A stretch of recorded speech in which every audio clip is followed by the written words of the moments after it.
So Creative Commons has like 6 licenses, main licenses, and all of the licenses require attribution. So you still got to give credit wherever you get the stuff from. But then there are different ways that the licenses restrict use, and they're symbolized by these icons. So this is the most accommodating license. It allows to remix, to share, to transmit, to reuse any way you want. The only thing you have to do is give credit. This is called the CC BY license. And then there's Attribution Share Alike. So you can remix, distribute, copy, however you want to use it. You can even reuse it for commercial purposes, but you have to relicense it under the same content license that you found it. So, and then there's no derivatives. The equal sign is pretty restrictive. It has to be passed along unchanged and in whole. So you can't make any changes to the original. And then attribution, non-commercial, and then attribution, non-commercial, share alike. So if you choose this one, then the new work has to also be non-commercial because it's share alike. And then the most restrictive of the 6 licenses, attribution, non-commercial, no derivatives. You can't change it. You got to give credit. You can't make money off of it. Basically, you can just give the copyright owner free, the license owner free advertising. Okay. So, once again, in higher education, the free exchange of knowledge is fundamental to the common good, and Creative Commons facilitates openness and sharing. So, in higher education, there are several universities that are using Creative Commons to license their courses. Rice University Connections, it's a CC BY license, just attribution. And they have, this was a week ago, they've now increased. They're always increasing their content. And then, of course, MIT's Open Courseware, which is non-commercial, share-alike attribution. And they have 1,900 courses. So, just to review, we've got this technology, the internet, the World Wide Web, makes it easy to create, share, and reuse content.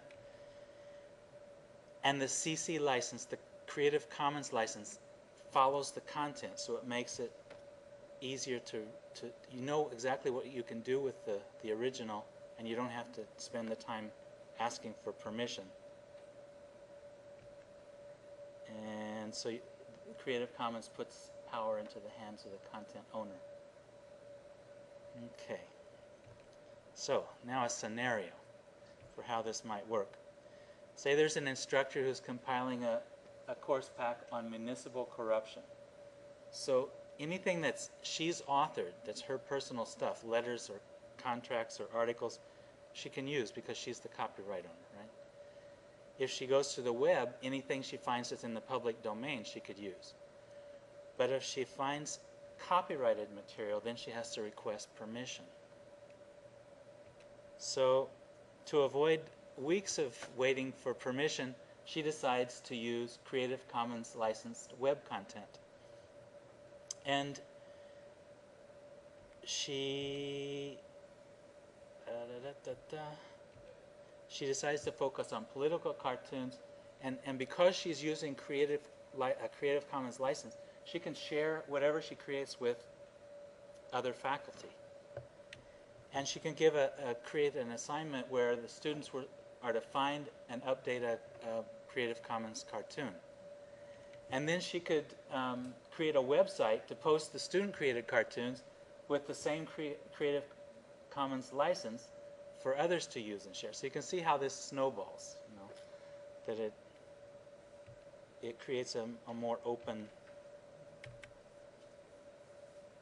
I didn't get permission from EDUCAUSE, but I gave them credit. So. Okay. So everything's peachy, right? Except that there's possibilities that this hasn't really been tested in the United States courts. and and that's a good thing. I mean, if the licenses haven't been challenged, maybe that's, you know, that's the best situation. But we still don't know how the courts will view disputes with Creative Commons license. And there are still questions, especially with fair use. You know, what defines commercial use? What constitutes acceptable attribution? And what exactly does share alike mean? There was a court case in a Dutch course that upheld a Creative Commons license. Somebody downloaded a Flickr image, didn't give credit.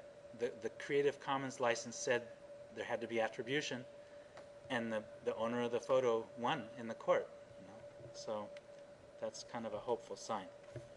So the desired future of Creative Commons is that first of all, that people will understand, more and more people will understand what it's about and seek it out, and then that openness replaces restrictiveness, and eventually that students will be able to earn degrees based on educational content that's free.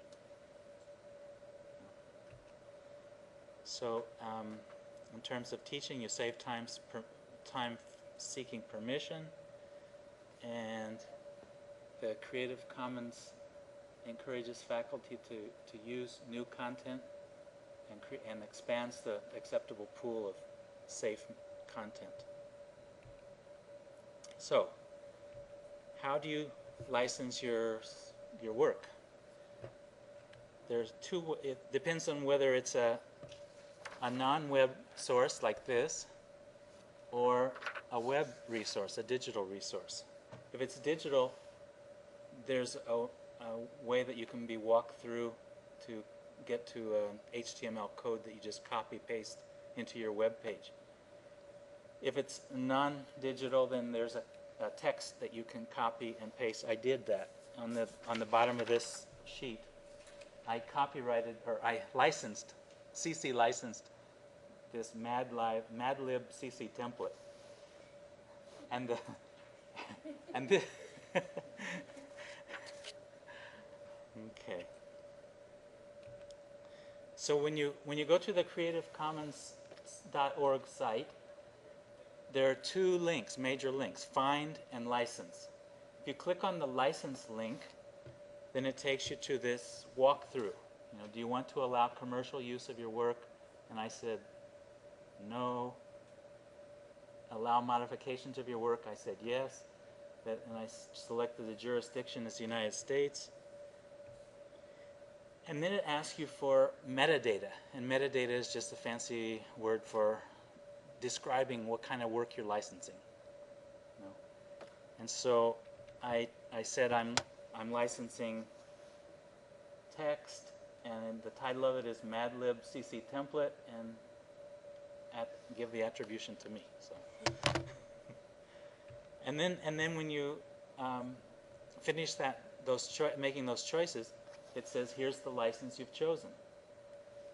And if your resource is a web source, then it creates this HTML code which you can just copy paste into your web page, and that directs people to the license.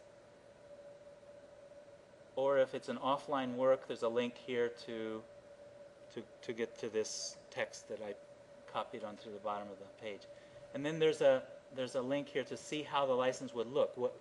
When someone clicks on it, then they know exactly what they can do. You're free to share, to remix, under the following conditions. So depending on how you answer those questions, this license changes.